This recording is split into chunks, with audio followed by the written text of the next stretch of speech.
here.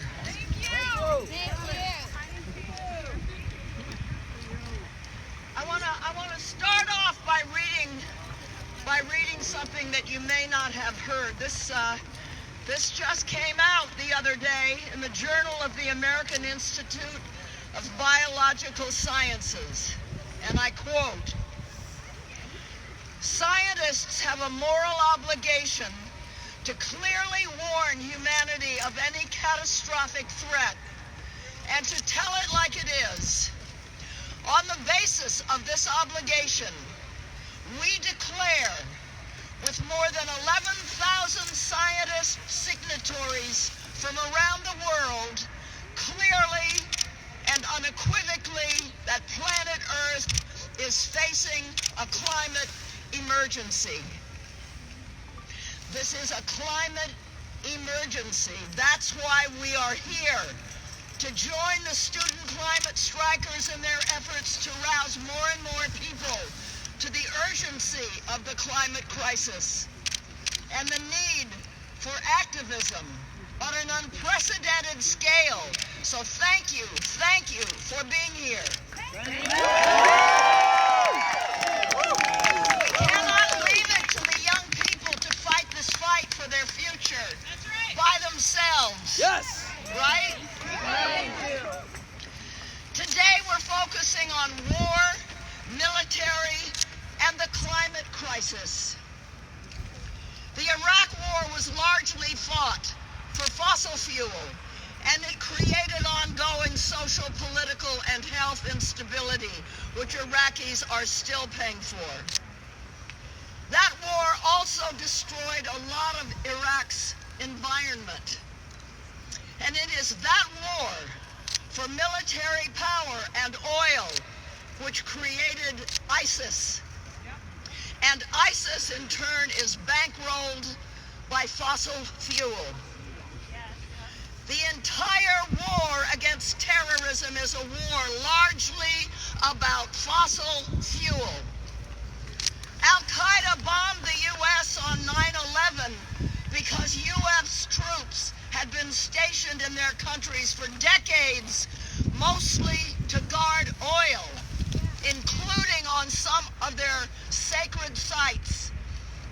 And this caused lethal resentments and prompted the attacks on that September. Trump says he wants to end the endless wars, but if they're about war, he has no intention. If they're about oil, he has no intention of ending them.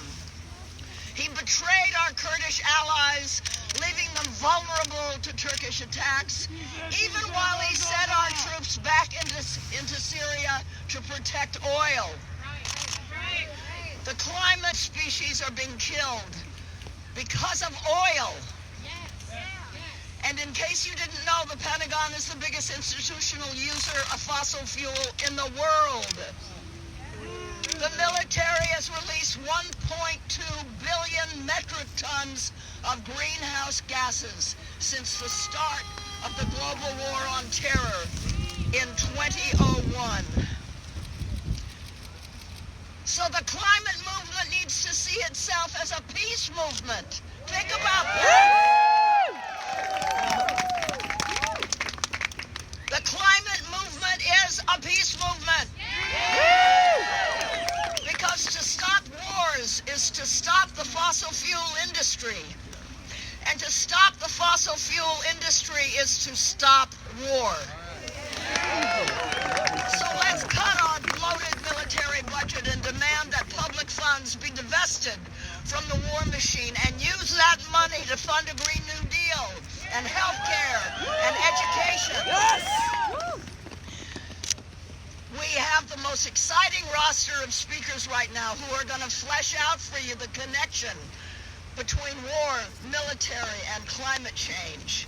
And to start off, I want to introduce my old friend, the remarkable Phyllis Bennis, who's a fellow at the Institute for Policy Studies here in Washington, and of the Amsterdam-based Transnational Institute. She writes and speaks widely at universities and teach-ins and parliamentary briefings across the U.S. and the world.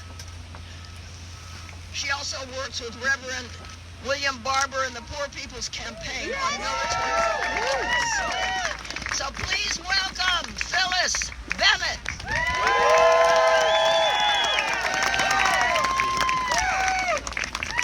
Thank you, Jane. Thank you all. You're beautiful out here on this freezing cold day.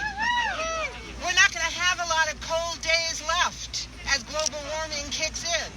So we need to cherish every one of these cold days by doing this kind of work exactly like this. Jane said something so important a minute ago, that there is no difference between climate crisis and war. War creates climate crisis, and climate crisis creates war. The examples, the one Jane just said, that the Pentagon is the biggest institutional user of fossil fuels and the biggest emitter of greenhouse gases in the world. And here's the other side of it, where wars are caused by climate change. The war in Syria, one of the biggest reasons was that there was a 3-year-long drought that drove 800,000 farmers from their land, and they ended up flooding the cities where there were no jobs. And what happened? They struggled for jobs. They struggled where there were no jobs. A whole set of social problems erupted. Sectarianism erupted that had never been part of Syria's history before. And suddenly, Syria was at war largely because of that climate crisis. But war and militarism are not new in this country. They go back to the origins of the founding of this country, based on genocide against native people and slavery of enslaved Africans. And it was those two things that made the U.S. wealthy and powerful and reliant on military force. And in that context, Manifest Destiny was the next challenge. That wasn't just something that happened. That was about land. That was about stealing the land. So you had to kill the buffalo so that local indigenous people could no longer live on that land. You had to destroy the land and everything on it so that it would go not to the people who had taken care of it, who had stewarded it for generations upon generations, but rather those who wanted to steal that land. And now we see the same thing with the pipelines that are crisscrossing this land, leaking oil, destroying the land, making it impossible for people to raise their children, making it impossible for people to have water. This is not something new. This is something rooted in our country's history. But we have to remember one other thing that was taught to us by the great historian Howard Zinn. Howard taught us that not only is the U.S. based on this legacy of slavery and genocide, but it is based on the legacy of the movements against slavery and against genocide that have emerged from the beginning of this country. And we are part of that legacy. Those are the shoulders on which we stand here today. Those who fought against genocide, those who fought against slavery, that's what we're all about. The wars that our country is waging are destroying people around the world. They are destroying the lands where military bases, 800 military bases from this country, are spread around the world. They destroy the environment. The wars themselves, as Jane and I both saw in Vietnam, Agent Orange destroys the ability of land to grow anything, and the bombs create craters that make it impossible for farmers. Today, young veterans and young soldiers talk about the burn pits of the global war on terror, where they burn everything in sight with toxic fumes resulting for the children who live there, Iraqi children, Syrian children, Afghan children, all of them suffering from this kind of environmental catastrophe. So we have to end wars to end the destruction of our environment. So how do we do it? We cut the military budget. The military budget of this country is greater than that of the next 7 countries, and that includes huge military spenders like Russia and China and all of the others. All of the countries combined, the top 7 countries still spend less than we do every single year. If we cut our military budget in half, that money isn't being taken from the troops. The troops don't get it. 23,000 active duty troops qualify for food stamps because they don't make enough money. Half of our military budget goes to military contracting companies, and their CEOs average, wait for it, $20 million salaries. That's who's getting that money. We could cut $350 billion, half of our military budget. We would still be safe because, believe me, sending soldiers and bombers and bombs and drones to kill people around the world is not what keeps us safe. It's what makes people hate us and fear us altogether. We need a new foreign policy that's based on diplomacy and not war, that ends war, that takes on this legacy of war that has been so central to our country's history. When Martin Luther King said, "A nation that continues year after year to spend more money on military defense than on programs of social uplift, that country is approaching spiritual death." We have to add to his words, his prophetic words, that we are also approaching the physical death of our planet. We have a lot of work to do. Thank you.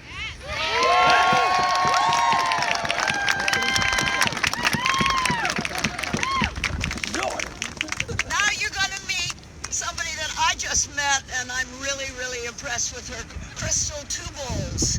She is an Oglala Lakota and Northern Cheyenne woman who reminds us that what matters is what we fight for, not what we fight against. Mini Wachoni! Right on. Crystal is a new member to About Face, Veterans Against the War.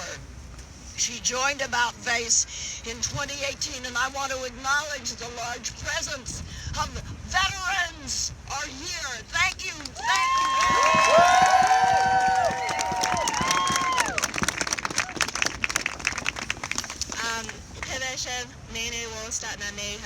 My name's Crystal Tubols. I'm Oglala Lakota, Northern Cheyenne, coming from southeastern Montana, Northern Cheyenne Territory. I'm also the director of special projects for About Face, Veterans Against War. From the moment that the first settlers and the first colonizers set foot on this land, justified by the Doctrine of Discovery, look it up, the original peoples of this land have been fighting to defend our connection to this land, our ways of life, and protecting this land. The U.S. military was built up in response to our resistance. Everywhere that you see military bases and installations were put there strategically in response to us. Everything from the forced removal of our tribes, forcing us to go to residential boarding schools, the naming of military equipment after us, helicopters, the Apache, the Black Hawk, so many more, to the missions named after us. Geronimo was the mission that they went in after Osama bin Laden, and it was the 7th Cavalry, ironically, that went in, which is also the 7th Cavalry that the Cheyenne, the Sioux, and the Arapaho defeated at Battle of Little Bighorn. Those aren't just ironic. That's not just ironic. That's intentional. That's an intentional erasure of our stories and our voices out here. Our lands were seized and used as internment camps during World War II. Military installations are built all over native lands on this land, and not only is that perpetuating cultural genocide because we don't have access to what is most sacred to us, but is also destroying precious ecosystems, endangered species, as a result of the contaminations from fuel dumps, rifle ranges, the testing of explosives, unexploded ordnance on our lands, and then the storage of chemical and radioactive materials and substances. So if we're going to be talking about militarism, and we're going to be talking about environmentalism and climate change, then we have to be centering the voices of indigenous people and native peoples who are the ones that were originally defending this land from the start.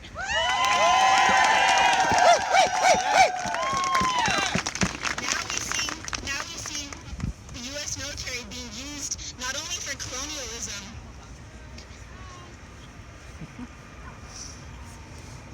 Okay. We see the military being used not only for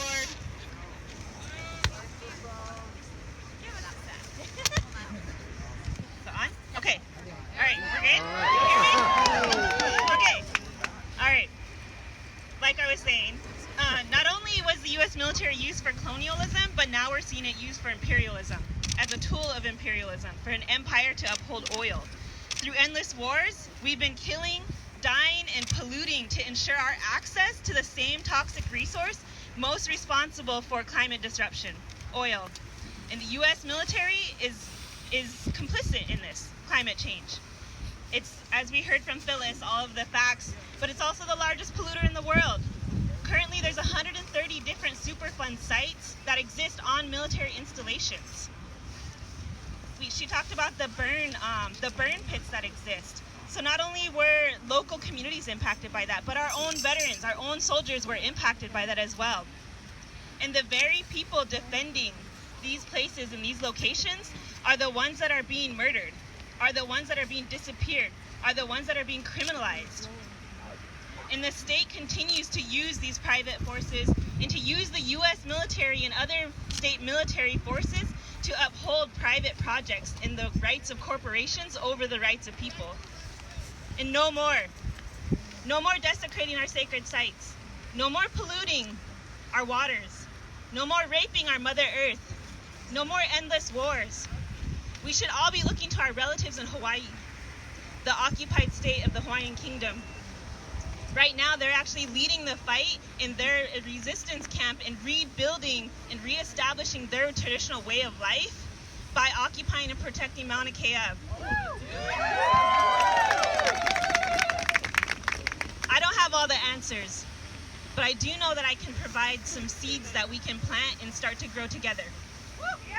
We need to stop protecting and putting the corporate interests above the rights of Mother Earth and above the rights of the people. We need to support and invest all of the communities that are rising up, Hawaiian Kingdom, Palestine, Chile, Iraq, and all of those that are being oppressed right now. And that means the climate movement has to be anti-imperialist. We have to restrict the use of the military domestically.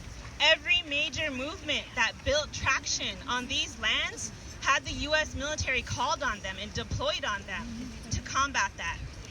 We need to repeal the AMUF, the authorization for the use of military force. Yes. We need to prevent war profiteers in the fossil fuel industry and corporations from making contributions to our politicians. We need to cut the military spending budget and divert those funds into supporting the needs of the people. We need to drop the mic, the military-industrial complex. We need to protect our land defenders by not passing state anti-protest laws and criminalizing and killing us. We need to find a way to enforce the Declaration of the Rights of Indigenous Peoples. We need to denounce the doctrine of discovery that started all of this colonization on our lands. And most significantly and most importantly, we need to place the land back in the hands of the original caretakers, the indigenous peoples of these lands. Because we will lead the way, because we always have. And we have to do all of this now. We don't have time to wait. We have to do it now, and we have to leave this world worth living in for our youth and for the ones that aren't even born yet.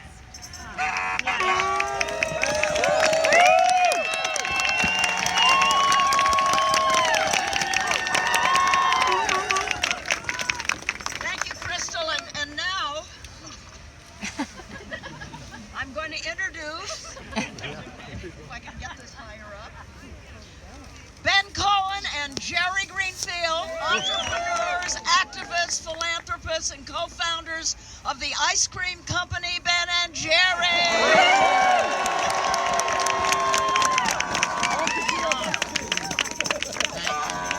Good morning. I'm Jerry. Here's Ben. Thank you so much for coming out. Closer. Talk into the mic. Yeah.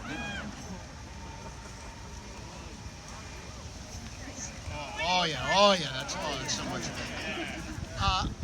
I would like to take this opportunity to thank Jane for getting us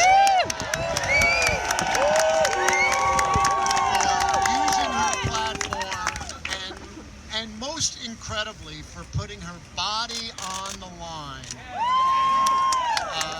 and showing us the way that it's going to be necessary for us to put our bodies on the line also And Ben and I are very happy to be here today with that opportunity. Thank you, guys. Yo, I am taking it off for the Green New Deal. I just want to thank all of you for being out here. Yeah, it's cold, but the glory of the sunshine is coming down upon us. You know, other speakers have thanked a lot of the groups that are here.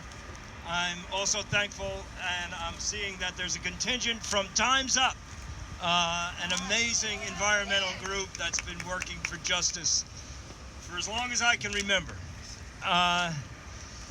You know, the absurdity of spending over 50% of our nation's discretionary budget on the Pentagon, while the major threat to our country is the climate crisis, is just kind of unbelievable. You know, the amount of money that's spent on the Pentagon, over $700 billion a year, is unfathomable. But if it were used for things that really helped, instead of wars that actually have the effect of creating more terrorists, we could actually go a long way toward improving what is really our national security. I mean, our national security is a decent environment, and we can make that happen. We've got the money to do it. There's nothing that's standing in our way except a lack of political will from the people in that building over there. And we, the people, that can force it. We can make it happen. We just need to be out like you guys are out today. And we need to have people being out in the streets all around this country. We need to have people sitting in at their Congress people's offices, at their senators' offices, and telling them, we ain't leaving till you pass a Green New Deal. We can do it. It is still a democracy. The people do still rule, and there is a presidential election, a presidential primary that's coming up. There are Green New Deals that have been proposed by some of the candidates. Look at them. Find the one that does the best job. That's what I did. And support that candidate. You know, we are people that care about each other, our brothers and sisters, not only in this country, but all around the world. We have no interest in bombing and killing and drone striking other people like us that are just trying to live.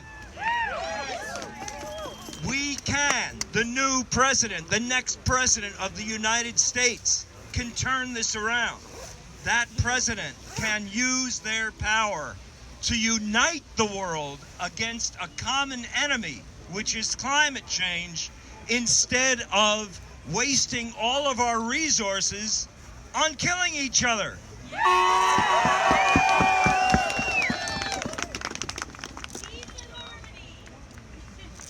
It never ceases to amaze me that the people in that building follow what is being told to them by the lobbyists and by the money that goes into their pockets from the polluters and the climate changers. It's the money that's going into their pockets from the military-industrial complex that's causing them to represent the military-industrial complex and the fossil fuel producers at the expense of all of us. We can make it happen. We can make our votes count, but it's more than just our votes. We need to be coming together in groups like this all around the country. And we need to keep on doing it, just like Jane is doing it every Friday. A commitment. And I need to say it's It's a multi-generational commitment. Old people, young people, middle people, babies. Everybody needs to be coming out here because it is our earth and it is our country, and those guys are supposed to be serving us. So let's make it happen. Thanks for coming out. Let's go get them.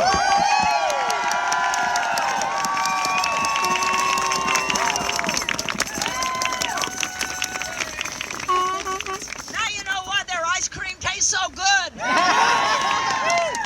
And by the way, at the end of the march to the White House, we're going to get some of their ice cream. So next, I want to introduce Sierra Taylor, who is a popular educator, grassroots organizer, and artist. She serves as membership manager with the People's Forum and organizes in opposition to the evils of racism, poverty, and militarism with the Poor People's Campaign. This is a national call for a moral reviver in New York State. Please welcome Sierra. Good morning. Good morning. Morning. All right, I'm gonna need everyone to put your phones away. Yeah, put those things away. I want us to be here.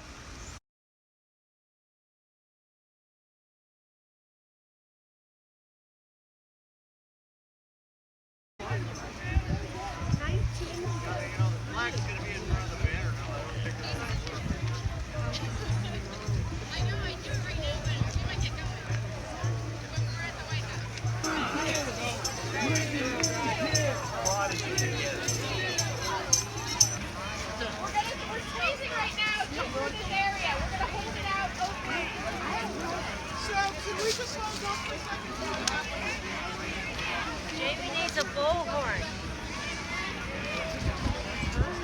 Where are we going first? I don't know. Actually, I know. Marshals to the front. Marshals to the front. Marshals to the front. Marshals to the front.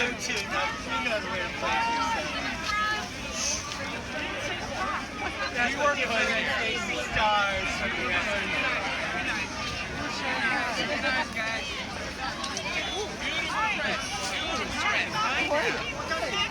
No, they're not.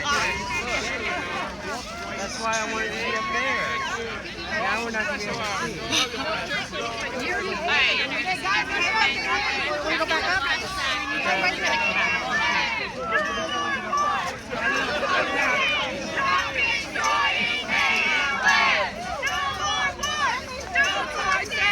Stop destroying native land!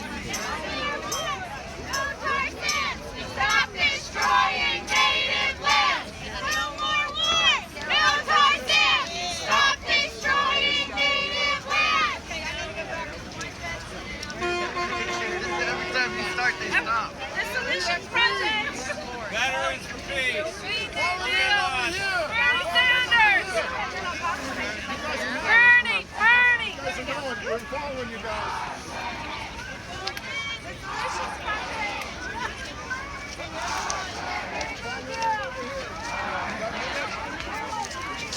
Okay, you're leading. You got banners.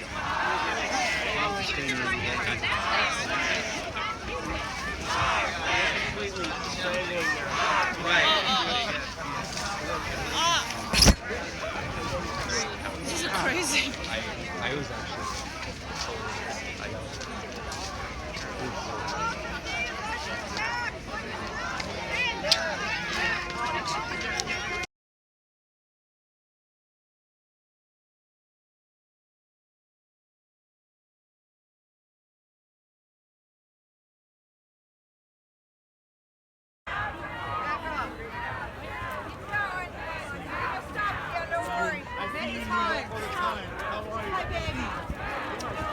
Help in the middle? Thank you. You're doing awesome. It looks fabulous, guys.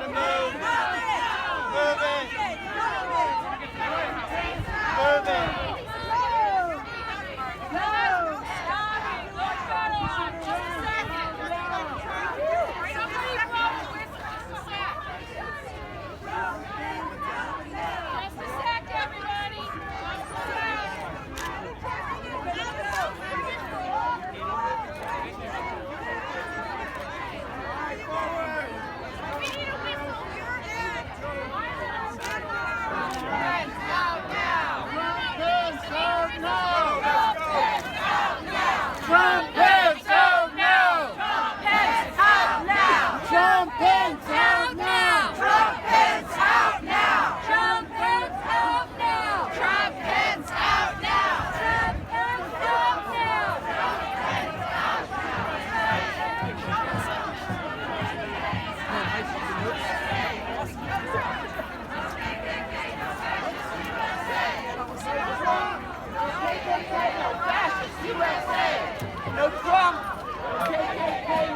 Okay, this is a pretty big crowd, pretty big banner. Yep. We're trying to get out of your jurisdiction. I understand. It'd be great if we could work together. So So- you need a permit to so- demonstrate in the street. You do not have it. So I can facilitate the sidewalk for you, and we can help you get out of You the just told me to just do this and go. side. We can help you have the Okay, sidewalk. I wanted to say with a crowd this size, it's dangerous to try and do some sidewalk. There's all these obstructions. No, It's not there's very wide. clear. We'll keep the and we're just sidewalk trying to clear turn for the you. corner. That's All all you, we're trying to do. all you need to do is hop up on the sidewalk. All right? Hi. Look, there is no safe way to get these people onto the sidewalk. There are too many of them. There certainly is, and you don't have to have your signs spread out. Sir, there is no way. Then the paparazzi become a very dangerous issue. Well, then they'll have to be on the sidewalk too. That's the law. So We All right? you could do this. You could Okay. you could help work with us and do this. I'm And I helping wanna work be clear because you're that- demonstrating outside what your We- permit we is issued understand. already. We So I'm working understand. with you on that, right? look. We understand Yep. that. The quicker we can go, the quicker we're off of Capitol Police jurisdiction, and the quicker we're out of your hair.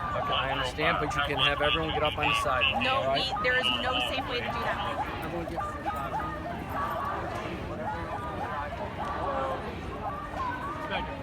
Yeah, I want to see you on the back side, Scott. Okay? Yep.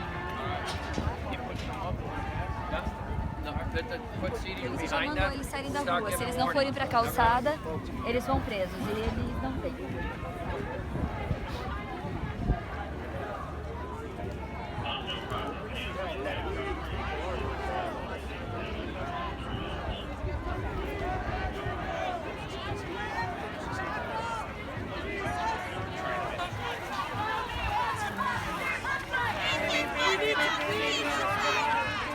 Everybody behind the banner. We need to clear the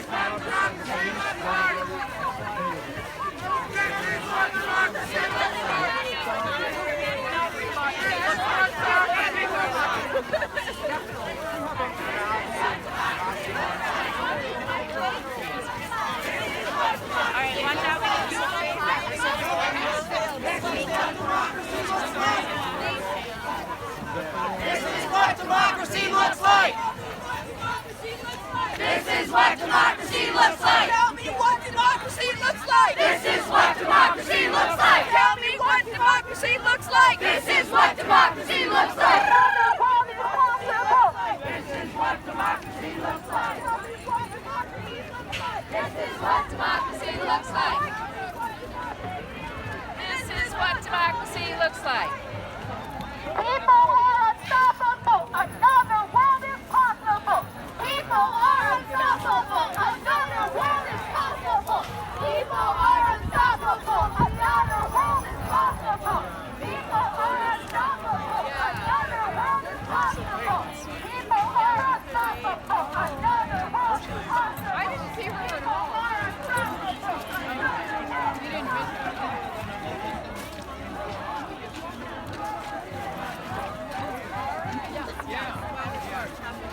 I don't mind if Henry, but Murphy's one of the best guys around, and I hate to see him get knocked out. I know, it looks like he might. Why do people think that Kennedy?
with deportation. Up with united. We'll never be divided. The people united. We'll never be divided. The people united. We'll never be divided. The people united. We'll never be divided. The people united. We'll never be divided. The people united. We'll never be divided. The people united. We'll never be divided. The people united. We'll never be divided. When planet Earth is under attack, what do we do? Stand up, fight back. When planet Earth is under attack, what do we do? Stand up, fight back. When planet Earth is under attack, what do we do? Stand up, fight back. When planet Earth is under attack, what do we do? Stand up, fight back. When planet Earth is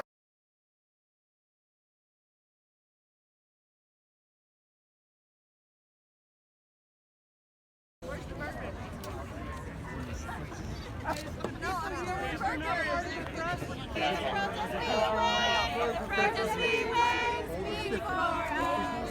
Speak for us. The protest we win. Protest we win. Speak for us. Speak for us. We get to the end of the road. When we get to the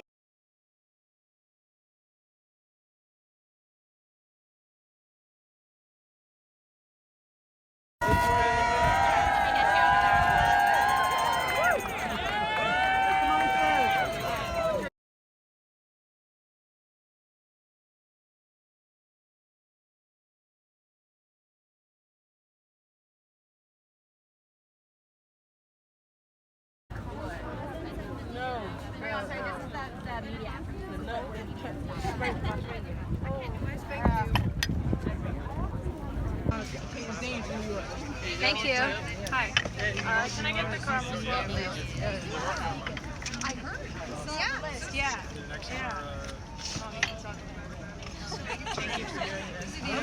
Double with you, but the price feature made that artificial.